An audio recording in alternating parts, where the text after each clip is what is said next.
The sun hung low in the sky of Oran 7, casting a golden hue over the pristine city where the first human diplomats had arrived. Towering spires of crystal and steel glistened in the light, reflecting the architectural marvels of the peaceful planet. It was a paradise of sorts, a utopia that had thrived under the leadership of the Oran 7 Council for centuries. To them, the humans were an unknown variable, an opportunity to expand their alliance, but also a potential risk. Ambassador Juno Markham led her team down the grand stairs of their transport, her steps measured, confident. Her clothing was simple, yet elegant, a sharp contrast to the more elaborate garb worn by the Oran 7 officials waiting at the bottom of the steps. She carried the calm smile of someone who had seen countless diplomatic encounters, yet there was a gleam in her eye that suggested more was at play than anyone could see. Behind her, human delegates stood with impeccable posture, each face composed, though there was an edge to their eyes like hunters circling prey. But nothing in their demeanor betrayed the underlying intent of their mission. To the Oran 7, they were just a curious species looking to join the galactic stage, eager to learn, to exchange, to cooperate. The Oran 7 officials greeted them warmly, exchanging pleasantries in a language that was soft and melodic, their words flowing like a gentle stream. Markham responded in kind, her voice smooth and polished, carefully matching their tone. The handshake that followed was firm, but it was a momentary gesture of trust, one that would come to haunt the Oran 7 more than they realized. The feast that evening was lavish, an array of delicacies from every corner of Oran 7, laid out in symmetrical patterns across the grand hall. It was a display of the planet's bounty, a gesture of goodwill. As the evening unfolded, the human delegates remained stoic, their eyes scanning the room, absorbing every detail, every smile, every gesture. They were not just guests. They were predators, learning the terrain, studying their hosts with the careful observation of hunters. And then, the moment came. One of the younger Oran 7 diplomats, eager to impress the human delegation, stood to propose a toast. His voice, filled with youthful exuberance, echoed through the hall. To our new allies, the humans, may our cooperation usher in an age of prosperity for both our peoples. But as he raised his glass, the slight tremor in his hand did not go unnoticed by Ambassador Markham. His speech had been well rehearsed, but his eyes gave away his discomfort. Markham's gaze narrowed, and for a brief, imperceptible second, her lips curled into a knowing smile. She had already figured it out. This diplomat was not nervous about the humans, but about something else entirely. The fear wasn't in the words, it was in the tone. Before the toast could be completed, the young diplomat's hand shook violently, and the glass he held shattered. A ripple of shock spread through the room. Markham, ever the diplomat, was the first to act. Her hand shot out in one smooth motion, catching a fragment of glass mid-air before it could strike anyone in the crowd. She held it for a moment, her fingers steady, her face unreadable. The glass wasn't the only thing that broke tonight, she said, her voice as cold and precise as a surgical incision. The room fell into stunned silence. No one had seen the move coming. No one had even noticed the subtle movements that had prevented the glass from harming anyone. The Oran 7 diplomats glanced nervously at one another, then back at the human team, whose faces remained calm. Too calm. Markham's voice broke the silence once again. It seems there's a misunderstanding, she continued. But rest assured, we can fix it. We've always been good at that. The tension hung in the air, thick and palpable. It was as if an invisible line had been crossed, but no one knew exactly when or where. This continuation keeps the suspense high, with Markham's subtle but decisive actions setting the tone for the rest of the story. The scene is crafted to show that the humans are far from the naive diplomats they appear to be. The audience begins to feel the creeping unease that will define the story.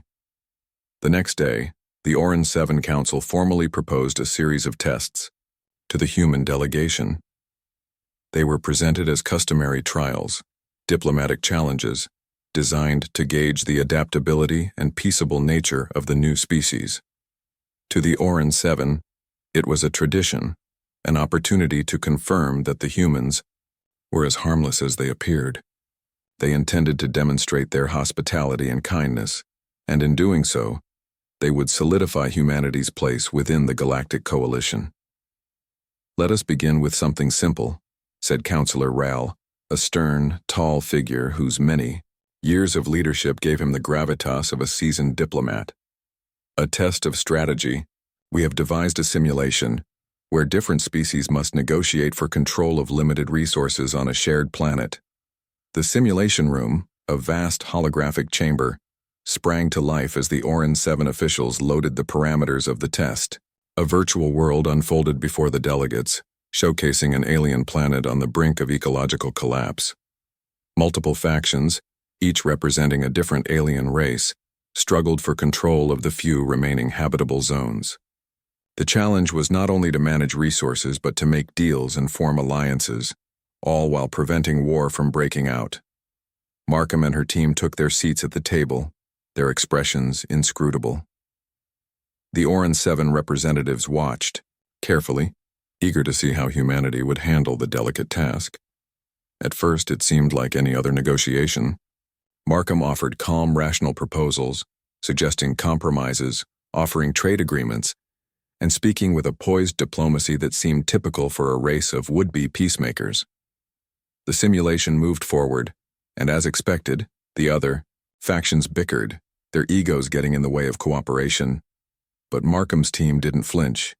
Instead, they calmly watched as the other factions squabbled, each offer and counteroffer more absurd than the last. Without a word, Markham's lead strategist, a quiet man named Ethan Price, executed a series of calculated moves. In mere minutes, humanity's faction had seized control of the planet's most valuable resources, cutting off every other faction's supply lines while offering precisely calculated trade deals that no one could resist. No faction was directly harmed, but the Orange 7 realized with a sinking feeling that the humans had played them all, outmaneuvering them without a single shot fired. Counselor Ral's voice trembled as he leaned forward. "A rather effective solution," he remarked, though his words lacked the usual warmth. There was no denying that the humans had secured a dominant position in this simulation, but the methods they had used seemed cold, precise, and uncomfortably efficient. "Strategy is about more than just diplomacy," Markham replied, her voice like smooth velvet masking an underlying steel. "It's about foresight, understanding when to act, when to wait, and when to strike." The other delegates exchanged glances.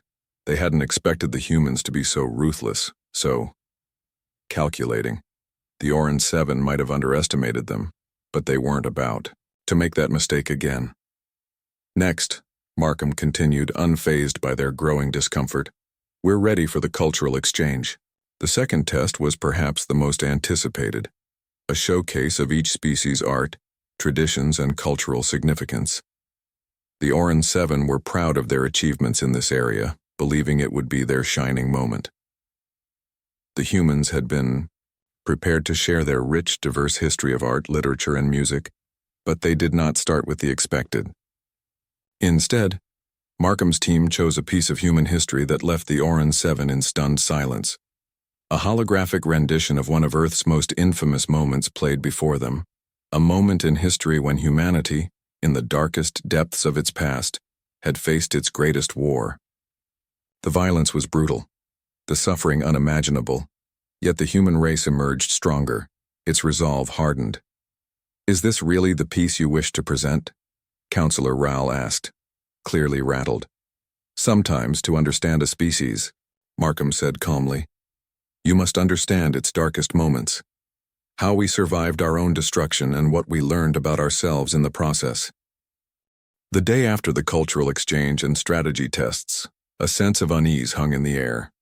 The Orange 7 leadership had gone from cautious admiration to quiet suspicion. Ambassador Markham's delegation had outplayed them at every turn, not just outsmarting them but subtly revealing a deeper, unnerving aspect of humanity's nature. The political atmosphere on Orange 7 had shifted from one of curiosity to discomfort, though the diplomats kept their smiles intact, hiding their concern. But the real test was yet to come. It was during the evening banquet that the first real crack appeared. The event, held in the opulent hall of Orin Seven's Grand Palace, was supposed to be a celebration of the successful exchange. Markham and her team were seated with the Orin Seven leadership, their faces composed, their manners impeccable. Music played, softly in the background, the perfect atmosphere for fostering good relations. The air was thick with the scent of exotic fruits and spices, and the soft chatter of politicians discussing potential future alliances hummed around them. Then, in the middle of the meal, the incident occurred. A young, enthusiastic member of the Orin Seven Council, Councillor Vare, had been nervously trying to engage Markham in conversation. He had been the one to propose the cultural exchange the day before, eager to show off his planet's achievements. Vare had hoped to impress, but there was something in his eyes, something predatory, that Markham had noticed earlier. During their exchange, Vare's words grew more pointed, more probing. "Tell me, Ambassador," he began, his voice taking on a slightly condescending tone. "What makes humans think they belong in the Galactic Coalition? You've barely made a mark on the stars. You're young. So, what makes you believe you can offer anything of value?" The table fell silent. Markham's eyes never left Vare's face, but her hand tightened around her wine glass.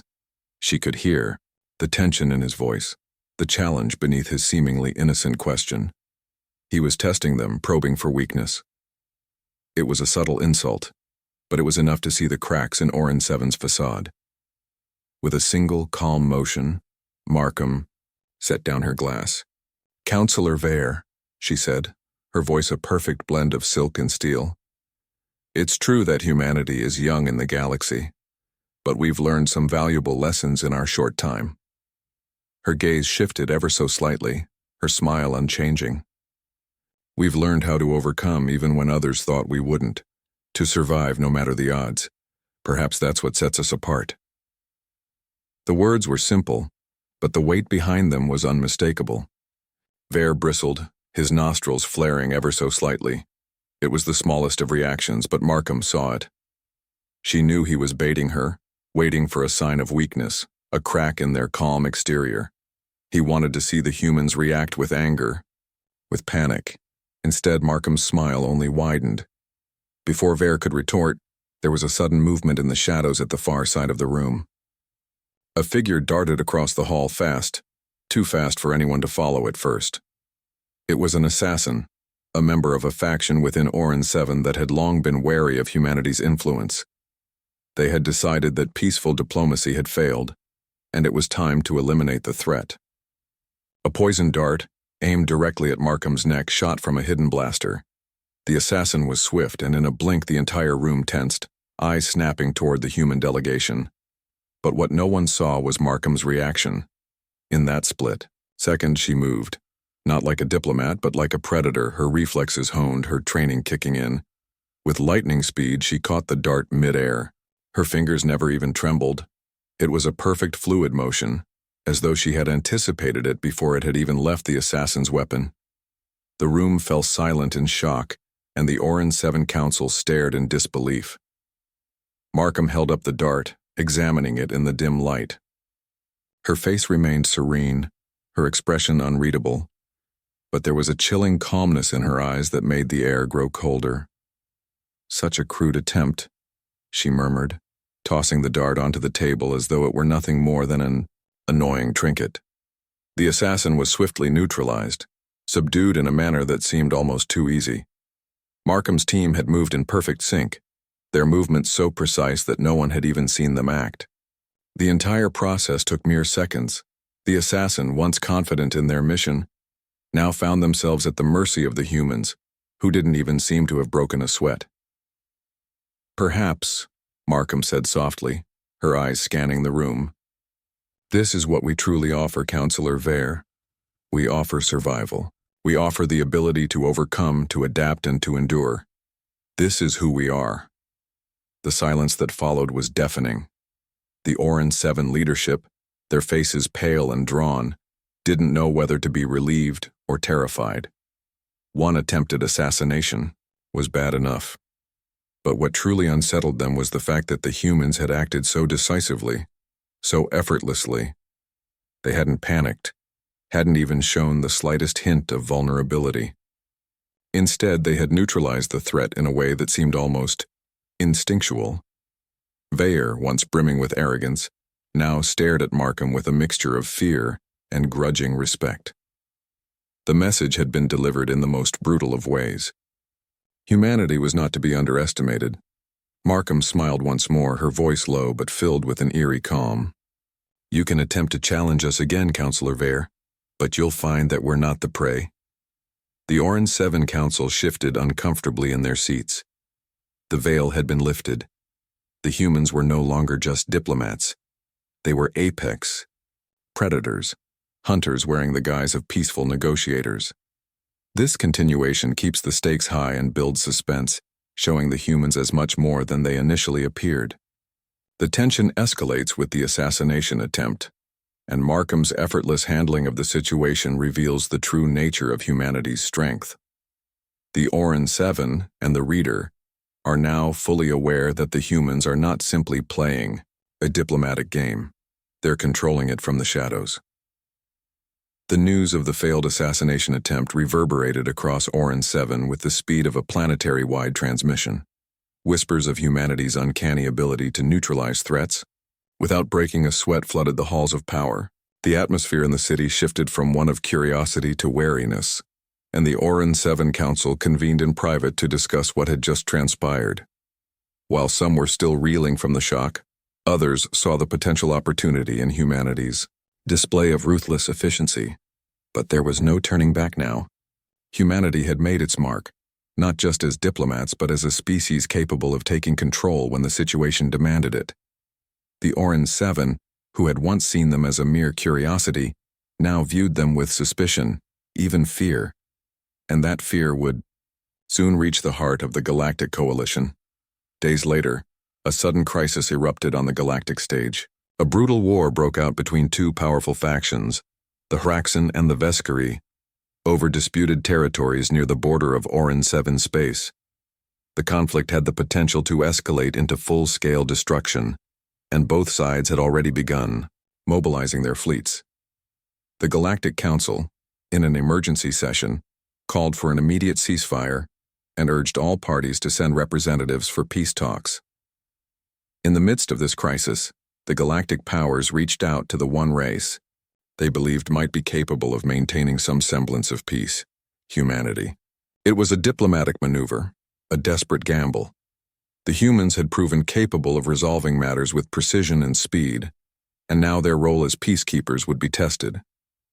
Ambassador Markham was summoned once more, this time not just to represent humanity, but to broker the most high-stakes peace talks the galaxy had seen in centuries. She accepted the mission with quiet confidence, knowing that this was her opportunity to not only solidify humanity's place in the galaxy, but to send a message to every species watching. The galactic powers, those who had once doubted humanity's intentions, were now forced to watch as Markham and her team landed in the neutral space station, orbiting the war-torn sectors. The Hraxan and Vescari delegations stood on opposing sides of the table, their commanders tense and glaring at one another. The atmosphere was thick with animosity. Markham, ever calm, stood before them, flanked by her aides, her eyes scanning the room. The delegations' faces were impassive, though a flicker of something darker flashed in their eyes. They, too, understood that this would not be an ordinary peace talk. This was a gamble, not just for peace, but for control. She opened with a gesture of goodwill, offering a neutral ground for dialogue, but it was quickly clear that both sides were beyond reasoning. The Hraxan accused the Vescari of aggression, and the Vescari countered with accusations of betrayal. The voices grew louder, their rhetoric more heated. The leaders exchanged sharp words, and soon the room was on the brink of chaos. That's when Markham made her move. "Enough," she said, her voice cutting through the clamor like a blade. The room fell silent. Ambassador Markham took a single step forward, a signal to her team. The Hraxan and Vescari leaders, still fuming, watched in disbelief as her aides began to manipulate the room's holographic display. The entire situation was about to be recalculated, by humanity's standards and by humanity's rules. Let's simplify this, Markham said, her voice calm but commanding. She activated a detailed simulation of the conflict, displaying the projected consequences of continued war. You have 1 minute, she continued, to tell me why you think this war should continue, not with words, with action. The simulation immediately began to depict the outcomes of each side's possible moves: resource depletion, planetary destruction, civilian casualties. The Hraxan and Vescary commanders could see in real time the cost of their actions laid bare before them, each decision mapped out with terrifying precision. In less than 10 seconds, Markham had shifted the debate from rhetoric to reality. The factions were no longer negotiating with each other. They were negotiating with the inevitable. "I'll give you an alternative," she said, her voice as cold as it was precise. "The resources you're fighting for? They can be yours. But only if you abandon this conflict and trust that humanity can offer a more efficient solution. No more bloodshed, no more lives lost." For a moment there was only silence. The leaders of the warring factions exchanged a look, one of both disbelief and grudging admiration. Markham had turned their own tactics of destruction against them. She had reduced their conflict to a simple question: would they continue down a path of annihilation, or would they allow humanity to offer a way out? The next few seconds stretched into eternity. The room held its breath. "I'm offering you both a choice," Markham continued, her eyes piercing. "You will either stop this war, or you will be reduced to nothing more than another failed power in the galaxy. Humanity doesn't need allies to survive. We need nothing but our will." Her words hung in the air, a chilling reminder of humanity's true power. This wasn't about peace. It was about control. Markham had turned what was supposed to be a diplomatic mission into a display of absolute authority. The Hraxan leader finally spoke, his voice thick with resentment. "You're threatening us?" "I'm not threatening you," Markham replied, her smile colder than before. "I'm offering you survival. The only question is whether you'll accept it." The galactic powers watching the peace talks saw something they hadn't anticipated. Humanity was not just a neutral party. They were not diplomats. They were strategists, calculating every move, every word, every response to assert dominance without ever firing a shot. The galaxy had learned something crucial. Humanity was no longer the underdog. They were the apex predator. In this continuation, the tension between diplomacy and humanity's true nature reaches its peak. Markham, though seemingly offering peace, is actually manipulating the situation to further solidify humanity's control. The galactic powers, who initially saw humanity as naive, are now beginning to understand the unsettling truth.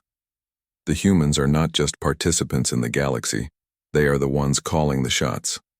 The peace talks, though initially meant to broker a simple ceasefire, quickly became a turning point in the galaxy's perception of humanity.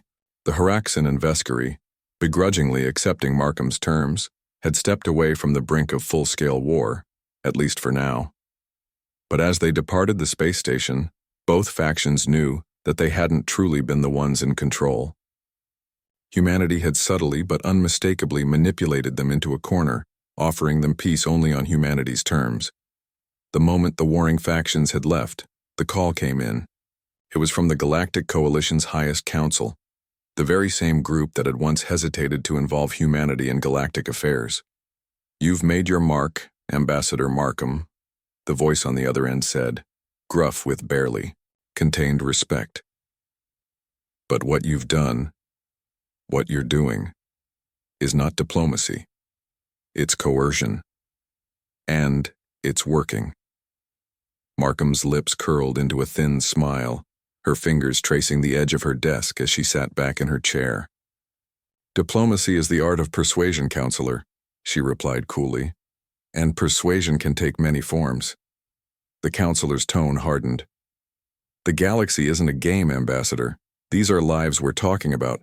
You can't just control every situation with cold, calculated precision. If you push too far, you'll make enemies, serious enemies." "I've already made enemies," Markham responded, her voice unwavering. "I just prefer to make them my enemies, not the other way around." The line went silent for a long moment before the counselor spoke again, more cautiously. "You may have saved the galaxy from one war, but the long-term consequences of your actions remain unclear. Humanity is becoming a power no one can ignore, whether we like it or not. And that's not something the Coalition can afford to handle lightly." Markham chuckled darkly. "You think we're a threat?" "Not yet. But there are those who will see you as one, and those who want you gone." The counselor's words lingered in the air, an ominous reminder that humanity's rise to power was no longer just about diplomacy. It was about dominance. And now, other factions were starting to take notice. The next phase, it didn't take long for the inevitable backlash to come. The very next day, a high-profile assassination attempt was made on the life of a key human diplomat, Ethan Price, while he was inspecting a newly established trade route near the border of Vescari space. The ambush was swift and brutal, coordinated by a rogue faction within the Vescari themselves. They had grown resentful of humanity's unyielding presence in the region, and their perception of the humans as predators had become more than just an idea. It was a threat that needed to be neutralized. But the assassination failed. Ethan, though wounded, survived, thanks to the quick intervention of his team and the ever-present vigilance of the human delegation. The attempt was swiftly blamed on the faction within the Vescari government that had not sanctioned the attack, but the damage was already done. The message was clear. Humanity's rise to dominance would not be uncontested. Ambassador Markham received word of the attempt while she was briefing the Council on the results of the peace talks. Her expression remained unchanged, even as her mind began to race with the implications of the Vescari betrayal. She had expected challenges. What kind of apex predator would she be if she didn't? But this was different. This was a calculated warning shot. "Prepare for the next step," she said quietly to her aides, her voice like ice. This wasn't just an attack on Ethan. This was a declaration of war, and they've just thrown the first stone. Markham was done playing the role of the peacekeeper. If humanity's adversaries wanted war, then war would be the game they played. But the way she saw it, it was a game they could not win, not if humanity could help it. Rising tensions, the days that followed were filled with the rumblings of impending conflict. The Vescari, though publicly condemning the rogue faction responsible for the assassination attempt, were already preparing for the inevitable retaliation.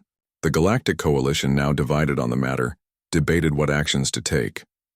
On one side, there were those who still believed humanity should be a force for peace, while others saw Markham's methods as too aggressive, too dangerous.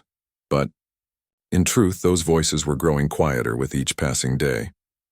In secret meetings behind closed doors, the message from the Galactic Council was clear. They would not let humanity rise unchecked. They would no longer treat humans as the diplomatic underdogs they once were. They were becoming too powerful, too unpredictable. They would need to be controlled before they controlled everyone else. But Markham was already 3 steps ahead. As she gazed out from her private quarters on Orin 7, looking out over the glittering cityscape, she knew the moment of reckoning was coming. She had already decided what humanity's next move would be, not just to survive, but to dominate. She would make the galaxy fear humanity, just as the Orin 7 had begun to. The galaxy had learned something crucial about humanity, that they were not just a species of diplomats. They were predators, and the only thing they respected was power. And if the Galactic Coalition couldn't respect that, they would learn to. In this continuation, the tension escalates as the first serious attack against humanity is made, and Markham responds with cold efficiency. The political fallout from this event pushes humanity into a new phase of control. Markham's resolve hardens, and the galaxy begins to realize that humanity isn't just playing the game, they're redefining the rules. In the wake of the assassination attempt on Ethan Price, the galaxy began to shift. The immediate reaction was chaos. Diplomatic backchannels erupted in heated debate, political factions realigned, and the Galactic Coalition convened emergency meetings. Humanity, once seen as a young, relatively harmless species eager to join the fold, had now been thrust into the role of a true power. Markham had anticipated the backlash, but the ferocity of it took even her by surprise. The Viscari's public disavowal of the rogue faction didn't matter. The cold, unmistakable truth was that the attempt on Ethan's life had been a calculated move, one that would not be forgotten. Humanity's enemies had made their intentions clear. They were no longer content with diplomacy, with peace. They wanted to see humanity kneel. But Markham would never allow that. She had seen the future and understood that if humanity wanted to claim its rightful place among the stars, they would need to embrace their role as apex predators. If others wanted war, humanity would give them war, but on their terms. Rising threats. The response came swiftly. Within days of the assassination attempt, a series of coordinated strikes hit human supply lines at the edges of galactic space. The first was a sabotage of humanity's trade routes, disrupting vital resource flows. Then came cyber attacks, breaching secure communications and spreading disinformation to alien factions sympathetic to the Viscari. A war on two fronts, physical and psychological, had begun. Markham knew the time had come to act decisively. She called an emergency council meeting, gathering her closest advisors and the few remaining neutral allies who had yet to turn on humanity. The goal was clear. Humanity had to hit back before the galaxy's predators smelled weakness. "We'll retaliate," Markham stated firmly, her gaze piercing the room. "But we'll do it in a way they'll remember." She turned to Ethan Price, who had returned to his duties. His wounds now healed, but the scars of the attack still fresh in his eyes. "We're going to show them that humanity does not cower. We don't just defend, we strike first and we strike hard." Ethan nodded, though his expression was darker than usual. "And we make sure they never forget the cost of challenging us." The plan was set into motion. The first part of the retaliation was surgical. Humanity would target the factions responsible for the attacks on their trade routes and communications. But unlike the conventional tactics employed by the galaxy's other powers, humanity's methods were designed to leave no room for negotiation, no escape. Their strikes would be precise, overwhelming, and calculated to ensure that any further aggression would be met with disproportionate consequences. It wasn't just about revenge. It was about sending a message that no one in the galaxy would ever doubt humanity's resolve again. The precarious balance. The counter-offensive began with a series of stealth strikes against Viscari-aligned outposts, followed by strategic disruptions in their military communications. As Markham had promised, humanity's actions were not just defensive but retaliatory, each strike tailored to leave the enemy reeling, questioning whether any future aggression would be worth the cost. But the fallout from these attacks was immense. The Galactic Coalition, already divided in its opinion of humanity's rising power, now faced a crossroads. Some factions, like the Orcs 7, saw the humans' response as a sign of strength, an unmistakable proof that humanity could no longer be treated as a mere supplicant. But others were less forgiving. The more conservative factions of the coalition, those who had preferred the status quo, began to rally against what they now saw as humanity's authoritarian streak. The peacekeepers, once champions of diplomacy, had become the galaxy's most feared force. News of humanity's retaliatory actions spread quickly. The rest of the galaxy, from the outer rim territories to the core systems, was forced to confront the truth. Humanity was no longer a species to be ignored or underestimated. They were a rising power, and the galaxy had two choices: adapt to the new reality or be swept away in the tide of humanity's inevitable ascent. The Nexus .1 fateful evening, Markham was once again summoned to the Galactic Council for an emergency session. Tensions were at their peak and the room was filled with representatives from both human and alien factions, some supportive of humanity's actions, others openly hostile. The atmosphere was charged with unspoken threats, but the core issue was clear: humanity's rise could no longer be denied. "You've gone too far, Ambassador," Counselor Drax, a Veskari representative, snarled. His voice was low, but it carried the weight of a growing alliance against humanity's actions. You're turning the galaxy into a powder keg, and you've sparked the fuse. The Coalition cannot stand by while you play God with our futures. Markham's eyes narrowed as she rose to speak, her voice calm yet undeniably strong. You mistake strength for recklessness, Counselor Drax. What humanity has shown the galaxy is that we are not weak. We are not the meek and mild negotiators you thought we were. You wanted us to be diplomats. You got your diplomats. But now you have to live with the consequence of that. Humanity does not bow to threats. If you want us to leave, to retreat, into the shadows, then you'll find us a force far too powerful to silence. The room fell deathly quiet. Markham's words, calculated yet unyielding, echoed through the chamber, and for the first time in this session, she saw fear in the eyes of the Galactic Council. I offer you a choice, she continued. You can work with us and together we'll shape the future of this galaxy. Or you can try to stop us, but know this. We will not lose. A tense silence filled the air as the council deliberated in hushed tones. The moment of reckoning had come. The galaxy had only one choice left: adapt to humanity's rise, or face the consequences of resisting the inevitable. This continuation intensifies the conflict and raises the stakes as humanity's retaliation becomes a galaxy-wide event. The shift from diplomacy to aggressive self-preservation marks a turning point for Markham and her team, showing that humanity is no longer playing by the established rules. The tension between diplomacy and dominance is now undeniable, and the galaxy is on the precipice of a new order.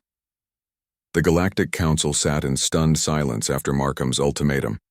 The room, once buzzing with heated discussions and sharply divided voices, now seemed frozen, as if time itself had paused to contemplate the consequences of humanity's newfound power. Counselor Drax, still glaring with barely contained fury, was the first to break the silence.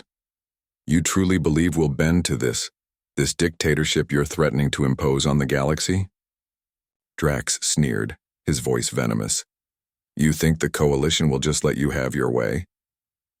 Markham's eyes, cold and unblinking, met his. I'm not threatening anything, Counselor. I'm offering you the truth. Humanity is not a child, cowering in the corner. We've already made our move, and you're going to have to live with the result. The question now is whether you're going to resist it or adapt to it. The rest of the room shifted uncomfortably, some of the more neutral members clearly taken aback by the audacity of Markham's words. Yet no one dared speak against her directly. Not yet. Humanity's offensive strikes against the Veskari and their allies had left scars, and many within the council were unsure if resisting the rise of humanity would even be possible. For the first time since Markham had arrived, the balance of power had shifted in humanity's favor. The cold, calculated manner in which she spoke now held a certain finality. If the Coalition wanted to maintain any semblance of control over the galaxy, they would have to find a way to coexist with the human ascendancy, and Markham was prepared for whatever it took.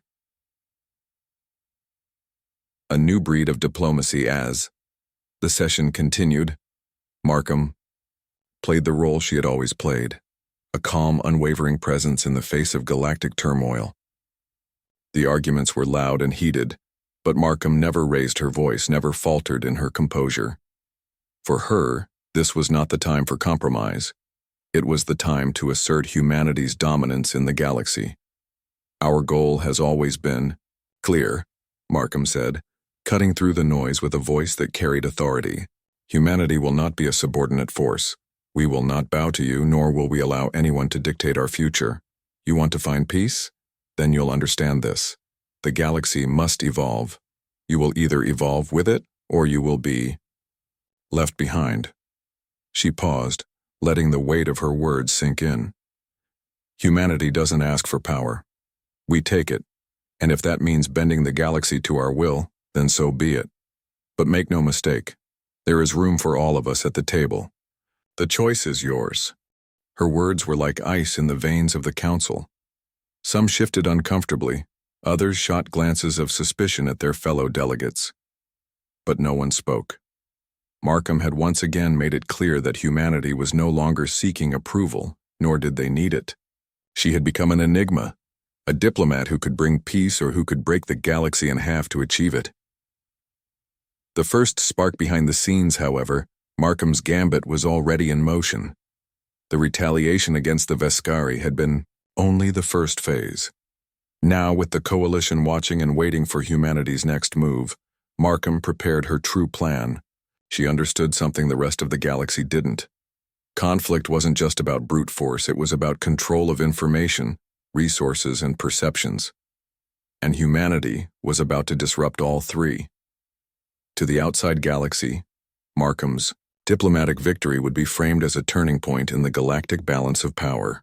But for the next phase of her plan, she would need to utilize humanity's sharpest tool, their unrivaled ability to adapt and outthink their adversaries. On the surface, Markham continued her role as a peacekeeper. She offered reparations, concessions, and trade deals to the factions that had been most affected by the ongoing conflict, positioning humanity as the stabilizing force in the galaxy's crumbling order. But beneath this veneer of diplomacy, she had already begun to set the stage for the true shift in power. Humanity's intelligence networks were already probing the fringes of galactic society, gathering data, analyzing weaknesses, and identifying the factions most likely to fall in line. There would be no more open warfare, no more spectacular strikes. Instead, Markham's next move would be quiet, calculated, and utterly devastating to the galaxy's fragile political structure. The Vescari were already on the brink of civil war, their internal factions torn between those who wanted peace with humanity and those who would never bend the knee. The Haraxan, who had seen their strategic advantages deteriorate under humanity's careful manipulation of resources, were beginning to panic. In the shadow of these conflicts, Markham had found her true opening. The Coalition divides. A week after the session, the first cracks in the Coalition appeared. Representatives from 3 of the most influential member states began to mysteriously disappear from the political scene. Their diplomatic ships reported lost without a trace. Whispers started to spread about a growing faction within the Coalition, a new covert alliance that wasn't quite human, but certainly not opposed to human ideals. As the political instability grew, so did the discontent. The galaxy was beginning to realize that the balance of power had shifted forever. Some would accept it, others would fight it. Markham, for the first time, smiled. Her vision was beginning to take shape, an empire of influence that needed no military to maintain control. Humanity would reign, not through war, but through a quiet, unstoppable tide of power that no one could resist. The true conflict was only just beginning. In this continuation, the political landscape shifts even further, as Markham cements humanity's position as a dominant force in the galaxy. Markham's strategy evolves from direct conflict to covert manipulation, signaling the beginning of a new phase where diplomacy is no longer enough to maintain the delicate balance of power. Tensions within the Galactic Coalition rise, and the galaxy faces an uncertain future with humanity at the center of it all. The galaxy had reached a critical juncture, a tipping point where the old order could no longer survive. The Galactic Coalition, fractured and divided, could no longer stand united against humanity's rapidly increasing influence. Markham had known it was coming. The moment humanity's rise became undeniable, the rest of the galaxy had begun to turn on itself. The seeds of division were sown, and now the fruits of that discord were ripe for harvest. While the Coalition's power brokers scrambled to maintain control, Markham's influence continued to grow, woven carefully into every corner of galactic politics. The 3 missing representatives were just the beginning. Over the following weeks, a wave of defections hit the Council, as more and more members secretly aligned with the rising human faction. Some sought safety, others opportunity. But all shared the realization that humanity was not a temporary blip. It was the future. Markham had not made enemies so much as she had made opportunities. The once feared diplomat had transformed into the unspoken leader of a new era. Diplomacy for humanity had evolved from negotiation into domination, The empire of influence, it was not the bright, flashy wars that defined humanity's supremacy. No, it was the subtle, relentless shifts in power that had taken the galaxy by surprise. The disappearance of council members, the quiet subversion of military leaders, the sudden trade pacts that tilted in humanity's favor. These were the tools of their rise. Markham had chosen to rule not with armies but with alliances. She understood the true nature of power. It lay not in control, but in the ability to influence everything around you, unseen and unstoppable. As Markham walked through the corridors of the council chamber, now reshaped by new human influence, she was greeted with respectful nods, silent recognition. Once she had been the outsider, the diplomat with the uncertain future. Now her name was synonymous with order, with the ability to bend the galaxy to her will. Even those who still resisted her methods could not ignore her power. The council had effectively split in two. The traditionalists, the old guard, were entrenched in their refusal to bow to humanity's rise. But they were losing ground every day. The more pragmatic factions had begun to realize that the future lay with humanity. To fight it would be to sow their own destruction. Markham's allies, a growing force within the coalition, were already setting the stage for the next phase of humanity's domination. The quiet diplomacy had worked. Now it was time for humanity to stake its claim, not just as a power to be reckoned with, but as the one that would define the new order. The final move. The final act of Markham's plan came unexpectedly, as it always did with her. She called a meeting of the Galactic Coalition, ostensibly to reaffirm the unity of the galaxy in the face of growing unrest. But behind the scenes, she had already laid the groundwork for her decisive move.